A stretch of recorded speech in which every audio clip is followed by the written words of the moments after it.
Alhamdulillahi Rabbil Alamin. Le prophète alayhi salatu wassalam nous a informé qu'au paradis, il y a ce que œil n'a jamais vu, ce que oreille n'a jamais entendu et ce que esprit humain n'a jamais imaginé. Qu'Allah tabaraka wa ta'ala nous accorde à toutes et à tous Al-Jannah. Rapporté par l'imam Muslim, selon Abdullah ibn Mas'ud radiyallahu anhu wa arda, le prophète alayhi salatu wassalam a ri après avoir rappelé un hadith qui est plus qu'important, après nous avoir rappelé qui est la dernière personne à entrer au paradis, ce qui nous rappelle la grande miséricorde de notre Seigneur Jalla fi'ula. Rapporté par l'imam Muslim, le prophète alayhi salatu wassalam nous dit: la dernière personne à entrer au paradis, c'est un homme qui passera au-dessus du pont As-Sirat, car Dieu, au jour de la résurrection dans l'au-delà, eh bien, il ordonnera que soit établi As-Sirat, un pont au-dessus de l'enfer. Et cet homme-là, quand il passera au-dessus de ce pont, tantôt de temps en temps il marchera, de temps en temps il sera amené à trébucher, et de temps en temps il sera effleuré par des flammes de l'enfer, jusqu'à ce qu'il parvienne au bout du pont, sain et sauf. Arrivé au bout du pont, il se tournera vers le pont et il dira: que soit béni celui qui m'a sauvé de toi. Il se retournera et poursuivra son chemin. Alors à ce moment-là, il verra un arbre qui sera dressé. Il invoquera son Seigneur: Ya Rab, ô mon Seigneur, Ya Rab, permets-moi de parvenir à cet arbre afin de m'ombrager et de boire de son eau.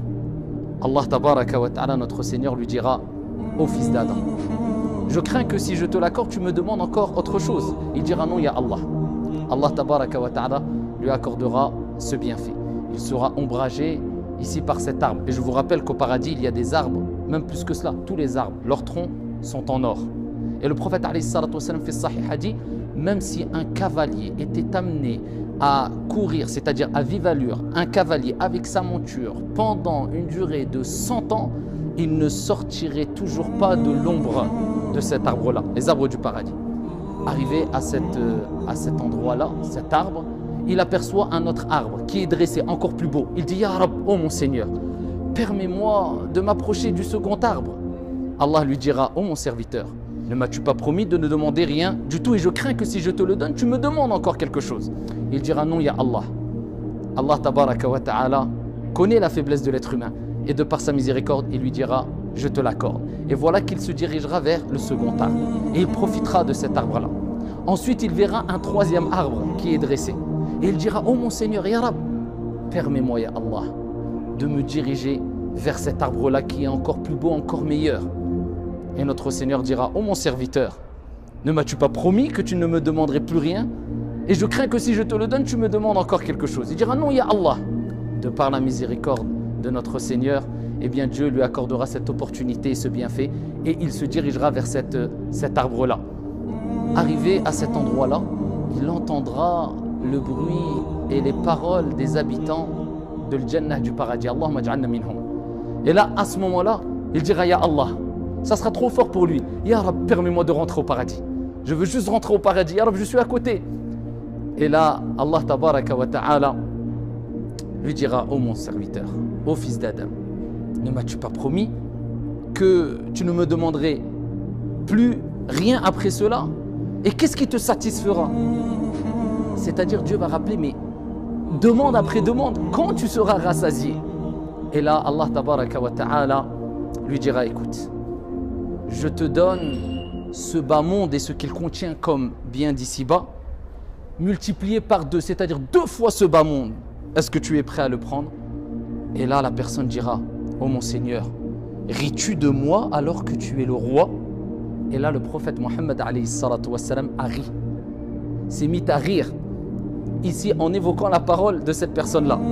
Et Dieu dit et rappellera qu'il ne se moque pas de lui. Et il rappellera que c'est lui le Seigneur des mondes. Et Allah tabaraka wa ta'ala dit: je ne ris pas de toi. C'est une réalité. Tu auras ce bas monde fois 2 fois ce bas monde pour toi, bien que ce soit la dernière personne à entrer au paradis, et il ne pensera même pas entrer au paradis. Il espérait simplement se rapprocher du paradis. Et Allah rappellera qu'il fait ce qu'il veut, et quand il veut une chose, il souhaite une chose, notre Seigneur tabaraka wa ta'ala, eh bien il dit: kun fayakun, soit et c'est. Et par la miséricorde d'Allah tabaraka wa ta'ala, il pénétrera dans ce vaste paradis qui est le paradis de notre Seigneur tabaraka wa ta'ala, bien que ça soit la dernière personne à entrer au paradis, c'est-à-dire c'était une personne qui a désobéi à Dieu, c'était une personne qui a persisté dans les actes de désobéissance, mais il est mort avec le poids minime, c'est-à-dire le poids d'un atome d'orgueil, de foi dans le cœur. Et bien de la part de la miséricorde d'Allah tabaraka wa ta'ala, Dieu a décidé qu'un jour viendra où cet homme rentrera au paradis, alors que quand il est sorti de cette étape qui était as-sirat, dans le hadith il est cité qu'il rampait par terre. Il n'espérait plus rien, il se dit ça y est, déjà je me suis en sorti, je fais partie des derniers. Et bien il se retrouve dans le vaste paradis de Dieu et il se retrouve à voir ce bas monde et ce qu'il contient comme bien et comme richesse fois deux. Que dire de ce qui attend aux pieux, vertueux qui ont obéi à notre Seigneur tabaraka wa ta'ala?